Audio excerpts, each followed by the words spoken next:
Imaginen por un momento sentirse completamente invisible, en una sala llena de personas que deberían respetarlos. Esa fue mi realidad durante años en la empresa que mi abuelo construyó con sus propias manos.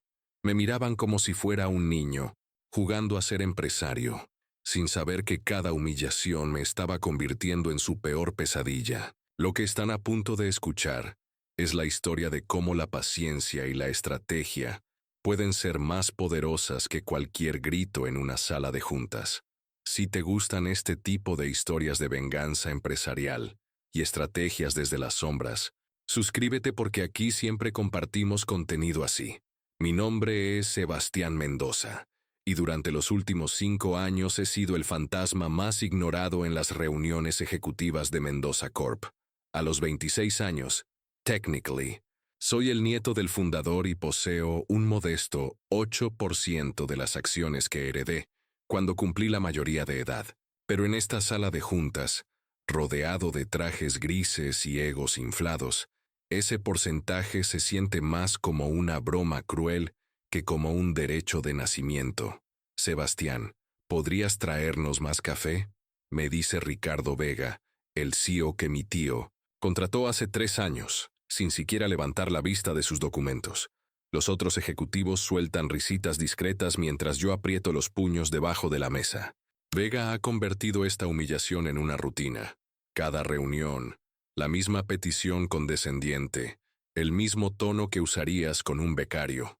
Mi tío Fernando, hermano menor de mi abuelo y actual presidente del consejo, ni siquiera me defiende.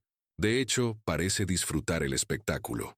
Dale, Sebastián, no nos hagas esperar, dice con una sonrisa que no llega a sus ojos.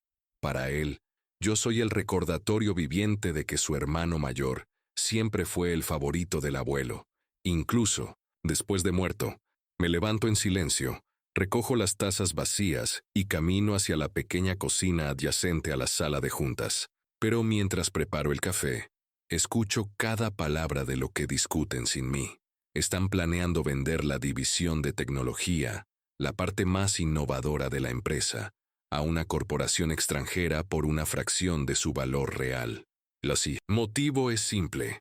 Necesitan dinero rápido para cubrir sus malas decisiones de inversión del año pasado. Con esa venta, podemos cubrir las pérdidas y aún nos queda suficiente para los bonuses de fin de año, dice Vega con satisfacción. Y lo mejor es que el mocoso no tiene ni idea de lo que vale realmente esa división. Regreso con el café. Sirvo a cada uno con una sonrisa perfectamente ensayada y me siento en mi lugar habitual, la esquina más alejada de la mesa, donde mis opiniones van a morir sin ser escuchadas. Pero lo que ninguno de ellos sabe es que, durante estos 5 años de humillaciones, yo no he estado perdiendo el tiempo. Mientras ellos jugaban golf y se felicitaban mutuamente por decisiones mediocres, yo estudié cada movimiento de la empresa, analicé cada estado financiero y, más importante aún, identifiqué exactamente quién más estaba descontento con la dirección que había tomado Mendoza Corp bajo su liderazgo. Cuando la reunión termina y todos se van, hablando de sus planes para el fin de semana, yo me quedo unos minutos más en la sala vacía. Tomo mi teléfono y envío un mensaje de texto simple. Es hora. Mañana activamos el plan. La respuesta llega inmediatamente. Confirmado, los documentos están listos. Lo que están a punto de descubrir cambiará para siempre su percepción de quién realmente tenía el poder en esa sala de juntas. 6 meses atrás, mientras ellos celebraban otro trimestre de crecimiento sostenible, que en realidad eran números maquillados, yo me reunía secretamente con Elena Ruiz en un discreto café del centro de la ciudad. Elena había sido la directora financiera más brillante que había tenido la empresa, hasta que Vega la despidió por diferencias de visión. En realidad, porque ella se atrevió a cuestionar sus decisiones en público. Sebastián, me había dicho Elena esa tarde removiendo lentamente su capuchino, sabes que lo que están haciendo con la empresa es un suicidio lento, ¿verdad? Por supuesto que lo sé, le respondí, pero mi 8% no me da el poder suficiente para detenerlos. Elena sonrió de una manera que me recordó por qué mi abuelo la había contratado en primer lugar. ¿Y si te dijera que conozco a otros inversionistas que están igual de hartos que tú? Resulta que Elena no había estado inactiva después de su despido. Había mantenido contacto con varios inversionistas institucionales que poseían acciones de Mendoza Corp, pero que raramente participaban en las decisiones operativas.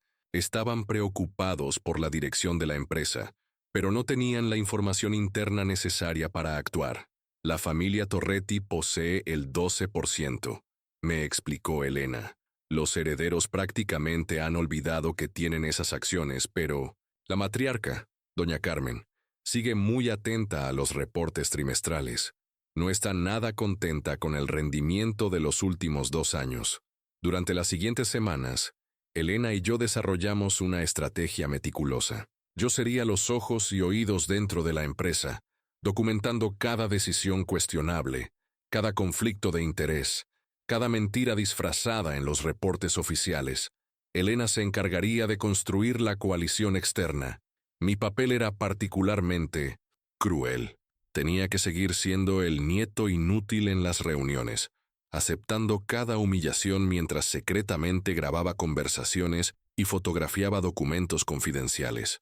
Cada vez que Vega me enviaba por café, yo aprovechaba para revisar los papeles que dejaban sobre la mesa. Fue así como descubrí que estaban inflando artificialmente los números de la división de tecnología para la venta. Habían contratado consultores externos para crear reportes falsos que exageraban tanto los problemas como las soluciones propuestas. La división no solo no tenía pérdidas, en realidad era la más rentable de toda la empresa. Esto es fraude corporativo, la Entinenot, dije a Elena cuando le mostré las evidencias. Es más que eso, me respondió. Es la oportunidad perfecta. Para cuando llegó la reunión de hoy, nuestra red ya estaba completa. Además de doña Carmen Torretti y sus 12%, habíamos conseguido el apoyo de otros 3 inversionistas institucionales, que sumaban un 23% adicional. Junto con mi 8%, controlábamos el 43% de las acciones de la empresa. Pero el golpe maestro vino de donde menos lo esperaba. Mi propia familia. Mi prima Sofía, hija de mi tío Fernando, me había contactado 2 semanas atrás. Sebas, me había dicho por teléfono, necesito que sepas algo que papá no sabe que yo sé. Resulta que Sofía, que trabajaba como abogada corporativa en Nueva York, había estado investigando por su cuenta las finanzas familiares. Papá ha estado usando su posición para hacer negocios paralelos, me confesó. Encontré contratos donde empresas de su propiedad le venden servicios sobrevalorados a Mendoza Corp. Está robando, Sebastián. ¿Por qué me dices esto?, le pregunté. Porque yo heredé el 7% de acciones de mamá cuando murió. Y francamente, estoy harta de ver cómo están destruyendo el legado del abuelo. 50%. Con Sofía de nuestro lado, teníamos el control absoluto de la empresa. Pero ellos no lo sabían. Aún. La mañana siguiente llegué a la oficina más temprano de lo habitual. No por nerviosismo, sino porque quería saborear estos últimos momentos de ser subestimado. Caminé por los pasillos familiares, saludando a empleados que me conocían desde niño, pero que habían aprendido a tratarme como un adorno inofensivo. A las 9:30 a.m., mi teléfono vibró con un mensaje de Elena. Los abogados están en camino. Documentos registrados en la Comisión de Valores. Es hora del show. La reunión extraordinaria había sido convocada oficialmente por un grupo de accionistas preocupados por la dirección estratégica de la empresa. Vega había recibido la notificación legal la noche anterior y había pasado la madrugada llamando a sus contactos tratando de averiguar quién estaba detrás de esto. ¿Tienes idea de qué se trata todo esto?, me preguntó cuando me vio entrar a la sala de juntas. No tengo ni idea. Mentí con mi mejor cara de confusión. ¿Crees que sea algo serio? Mi tío Fernando llegó 10 minutos después, con ojeras profundas y un humor de perros. Estos malditos buitres están tratando de aprovecharse de una situación temporal, gruñó. Pero no saben con quién se están metiendo. A las 10:00 a.m. en punto, las puertas de la sala se abrieron y entraron 5 personas que transformaron completamente la dinámica del espacio. Elena Ruiz lideró la procesión, seguida por doña Carmen Torretti, una mujer de 70 años con la presencia de una reina y los ojos más calculadores que había visto jamás. «Buenos días, caballeros», dijo Elena con una sonrisa que no prometía nada bueno. «Espero que estén preparados para una conversación muy productiva». Vega se enderezó en su silla, tratando de recuperar su aire de autoridad. «Señora Ruiz, no sé qué tipo de juego están jugando, pero les aseguro que...» «No es un juego, señor Vega», lo interrumpió doña Carmen con una voz que cortaba como hielo. «Es un cambio de administración». Los documentos que Elena distribuyó alrededor de la mesa cayeron como bombas silenciosas. Eran las notificaciones oficiales de una moción de censura contra el actual consejo directivo, respaldada por accionistas que representaban más del 43% de la empresa. «Esto es imposible», murmuró mi tío Fernando, revisando los nombres en los documentos. «Los Torretti nunca se han involucrado en las operaciones diarias. Hasta ahora», respondió doña Carmen secamente. «Resulta que cuando una empresa familiar empieza a actuar como si fuera el patrimonio personal de unos pocos, los demás accionistas, tendemos a tomar medidas correctivas». Vega había perdido todo su color. ¿Quién más está involucrado en esto? ¿Quién les dio acceso a información confidencial? Elena me miró directamente, y por un momento pensé que revelaría mi papel, pero en cambio sonrió. Esa información se revelará en el momento apropiado. Durante la siguiente hora, Elena presentó una exposición devastadora sobre la mala gestión de los últimos 3 años. Cada decisión cuestionable, cada conflicto de interés, cada número inflado, todo estaba documentado con precisión quirúrgica. «La CIO, venta propuesta de la División de Tecnología», dijo Elena, «no solo está basada en información falsa, sino que representa un despojo del activo más valioso de la empresa». «Eso es una mentira», gritó Vega, pero su voz sonaba desesperada. «¿En serio?» Elena colocó sobre la mesa los documentos que yo había fotografiado semanas atrás.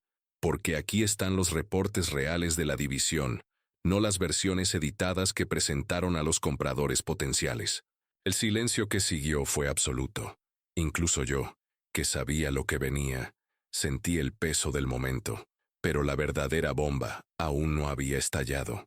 «Sin embargo», continuó Elena, «hay un tema aún más grave que debemos abordar». Mi tío, Fernando, había permanecido sorprendentemente callado durante toda la presentación, pero ahora sus ojos se movían nerviosamente por la habitación. Sabía que algo más estaba por venir. «Señor Fernando Mendoza», dijo Elena dirigiéndose directamente a mi tío, «¿podría explicarnos la relación entre Mendoza Corp y las empresas Servicios Integrales S.A., Consultores Estratégicos Litiada y Soluciones Tecnológicas S.R.L.?» La pregunta cayó como un martillo. Esas eran las empresas fantasma que mi prima Sofía había descubierto. No entiendo a qué se refiere», tartamudeó mi tío. «Permítame refrescarle la memoria». Elena desplegó otro conjunto de documentos. En los últimos 2 años, Mendoza Corp ha pagado un total de $2.8 millones a estas 3 empresas por servicios de consultoría y soporte técnico. Lo interesante es que las 3 empresas están registradas bajo el mismo domicilio fiscal, y según los registros públicos todas tienen el mismo dueño beneficiario. Las palabras siguientes las dijo Elena mirando directamente a los ojos de mi tío. «Usted». El silencio fue ensordecedor. Vega miraba a mi tío con una expresión de horror creciente, entendiendo finalmente que había estado trabajando con un ladrón. Eso es completamente falso», murmuró mi tío, pero el sudor en su frente lo traicionaba. «¿Falso?» Elena sonrió cruelmente. «Porque aquí tengo las facturas, los contratos y los registros bancarios que muestran exactamente cómo el dinero fluyó de Mendoza Corp a sus cuentas personales. Fue entonces cuando decidí que había llegado mi momento». «Tío Fernando», dije con una voz tan calmada que sorprendió incluso a Elena, «¿recuerdas todas las veces que me dijiste que no tenía lo necesario para manejar esta empresa?» Todas las miradas se volvieron hacia mí. Por primera vez en 5 Años yo era el centro de atención en esa sala de juntas. Sebastián, mi tío trató de sonar paternal. No sé qué te han hecho creer estas personas, pero no me han hecho creer nada, lo interrumpí, levantándome lentamente de mi silla. Simplemente me ayudaron a documentar lo que yo ya sabía. Elena me extendió una carpeta que contenía todos los documentos que yo había recopilado durante meses. Cada humillación que me hicieron pasar me daba más acceso a información que ustedes creían segura. Vega me miraba como si me estuviera viendo por primera vez. Tú estuviste detrás de todo esto. Yo estuve detrás de salvar la empresa que mi abuelo construyó, respondí. Ustedes estuvieron detrás de destruirla. Pero la sorpresa final aún no había llegado. Papá, dijo una voz desde la puerta. Todos nos giramos para ver a mi prima. Sofía entrando a la sala con una expresión que mezclaba tristeza y determinación. Sofía, ¿qué haces aquí?, preguntó mi tío con pánico creciente en su voz. Estoy aquí para apoyar la moción de censura, respondió mi prima, colocando sus propios documentos sobre la mesa. Y para presentar mi renuncia irrevocable a cualquier posición que puedas tener en el consejo directivo. Mi tío Fernando se desplomó en su silla como si le hubieran quitado todos los huesos del cuerpo. Su propia hija lo había traicionado. Y él sabía que con las acciones de Sofía, nuestra coalición tenía el control absoluto.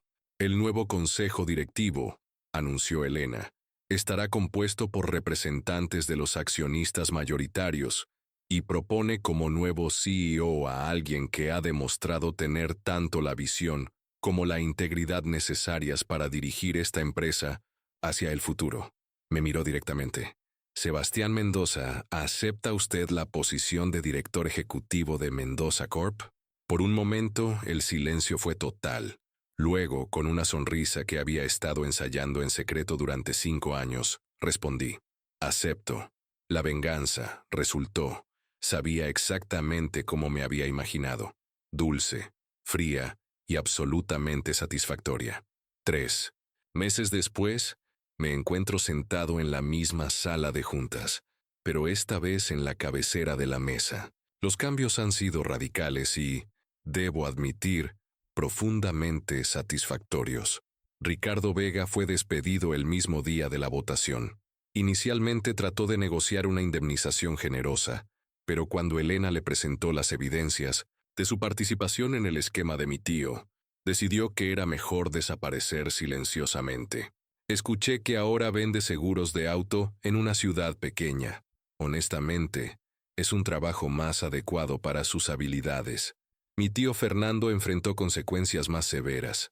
Sofía, utilizando su experiencia como abogada corporativa, se aseguró de que cada transacción fraudulenta fuera reportada a las autoridades correspondientes. Actualmente está bajo investigación fiscal y ha tenido que vender la mayoría de sus propiedades para pagar las multas preliminares. Su participación en la empresa ha sido completamente eliminada. Nunca pensé que sería capaz de hacer algo así, me dijo Sofía durante una de nuestras reuniones familiares posteriores. Pero cuando vi cómo estaba destruyendo todo lo que el abuelo construyó, hiciste lo correcto, le aseguré. La familia no se trata de proteger a los que hacen mal, sino de proteger el legado de los que hicieron bien. Elena Ruiz regresó como directora financiera, pero esta vez con autoridad real, para implementar los controles que había propuesto años atrás. Juntos, hemos reestructurado completamente las operaciones financieras de la empresa. La división de tecnología, por supuesto, nunca se vendió. En cambio, la hemos expandido significativamente. Resultó que mi obsesión adolescente con la tecnología había sido en realidad una preparación perfecta para entender el potencial real de esa división. En el último trimestre, generó más ganancias que el resto de la empresa combinada, pero los cambios más profundos han sido culturales. La nueva política de la empresa es simple. El respeto se gana con resultados, no con títulos o apellidos. He implementado reuniones semanales donde cualquier empleado, independientemente de su posición, puede presentar ideas directamente a la gerencia. ¿Sabe qué es lo más irónico?, me preguntó Elena la semana pasada mientras revisábamos los reportes trimestrales. ¿Qué? Que todos esos años que lo trataron como un junior inútil, usted estaba recibiendo la mejor educación empresarial posible. Estaba aprendiendo exactamente cómo no dirigir una empresa. Tiene razón. Cada humillación me enseñó sobre la importancia del respeto.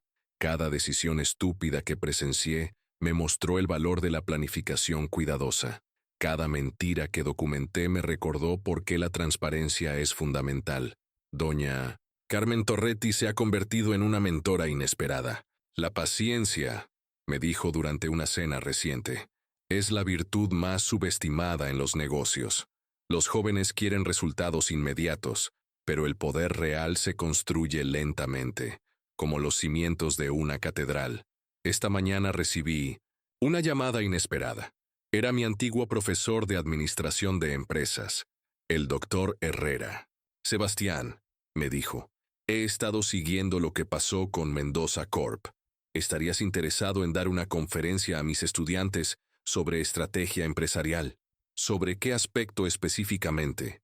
Le pregunté. Sobre cómo la verdadera venganza en los negocios no es destruir a tus enemigos, respondió, sino construir algo tan exitoso que ellos se destruyan solos tratando de competir contigo. Acepté inmediatamente. Mientras escribo esto, sentado en la oficina que una vez fue de mi abuelo y que Ricardo Vega había usurpado durante 3 años, puedo ver a través de la ventana la placa que nunca removieron del edificio. Mendoza Corp., fundada en 1967 por don Alejandro Mendoza.